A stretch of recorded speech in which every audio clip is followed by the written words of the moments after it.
Assalamualaikum warahmatullahi wabarakatuh. Berjumpa lagi bersama dengan Tuan Muda Channel. Oke guys, dalam konten kali ini kita akan membahas tentang Pi.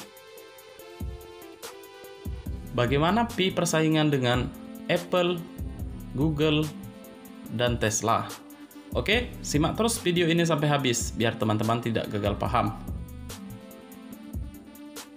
Apple bernilai sedikit 3 triliun dolar. Microsoft bernilai sedikit di atas 2 triliun dolar.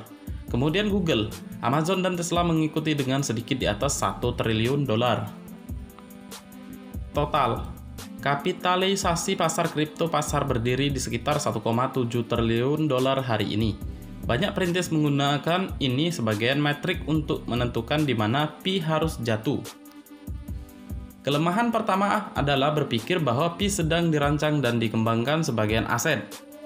Dalam pola pikir ini, kriteria benar untuk menentukan di mana Pi seharusnya berada. Namun, pola pikir tersebut salah karena Pi selalu dikatakan sedang dikembangkan untuk menjadi mata uang. Cryptocurrency yang berfungsi sebagai alat tukar dan bentuk pembayaran antar pioner pada level peer-to-peer, di mana itu banyak digunakan setiap hari untuk ditransaksikan, di mana Pi adalah uang yang diterima dengan imbalan barang dan jasa. Setelah ini dipahami bahwa Pi adalah uang, maka Pi bukanlah aset tetapi mata uang.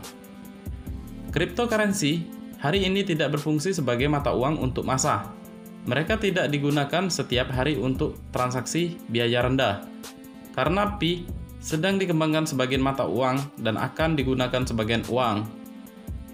Mengukurnya terhadap apel ketika itu adalah brokoli tidak masuk akal. Ini harus diukur setelah ataupun terhadap dengan mata uang seperti USD, Euro, JPY, dan sebagainya. Ini adalah mata uang berdaulat yang mencakup mata uang fiat. Ini adalah standar Pi yang harus diukur karena ini juga merupakan sayuran jika aset adalah buah dalam contoh ini. Tidak ada yang bertanya berapa banyak mata uang berdaulat yang ada di dunia ini untuk USD. Ini juga mengapa Pi tidak boleh dipatok ke mata uang berdaulat seperti USD pada penilaian apapun. Itu harus berdiri sendiri berdasarkan prinsip dari apa yang rata-rata pioner mampu beli. Sebotol air seharusnya tidak berharga 10.000 Pi. Menggunakan prinsip ini karena jenis barang itu harus terjangkau oleh jutaan perintis. Kita harus berpikir dalam konteks yang benar untuk sampai pada kesimpulan yang tepat. Pi adalah uang, perlu digunakan sebagai uang.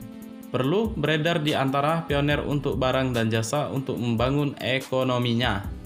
Sebagian perintis, kita harus meningkatkan kesadaran tentang utilitas yang ditawarkan ke pioner. Memang berlawanan dengan apa yang dibutuhkan Pi agar dapat tumbuh dan berkembang menjadi jutaan pioner lainnya. Itu harus dihabiskan, itu harus digunakan, itu perlu beredar di ekosistemnya, dan kita sebagian perintis perlu meniru pengalaman yang akan dimiliki pioner ketika mereka memiliki untuk menghabiskan Pi mereka dengan menawarkan barang atau jasa sebagai pengganti Pi mereka. Pi yang digunakan setiap hari pada tingkat peer-to-peer adalah cara terbaik untuk mencapai PCP. Itu juga yang diusulkan oleh Bitcoin di white papernya. Karena dibuat dengan tujuan untuk mengembangkan sistem tanpa uang tunai elektronik peer-to-peer di mana dua orang dapat menyelesaikan pembayaran tanpa melibatkan pihak ketiga. Bitcoin mengusulkannya, Pi Network akan memenuhi jika kita semua melihat apa yang harus terjadi dan bekerja sama untuk mewujudkannya demi kepentingan setiap pioner di dunia. Kita harus membangun dunia yang kita harapkan.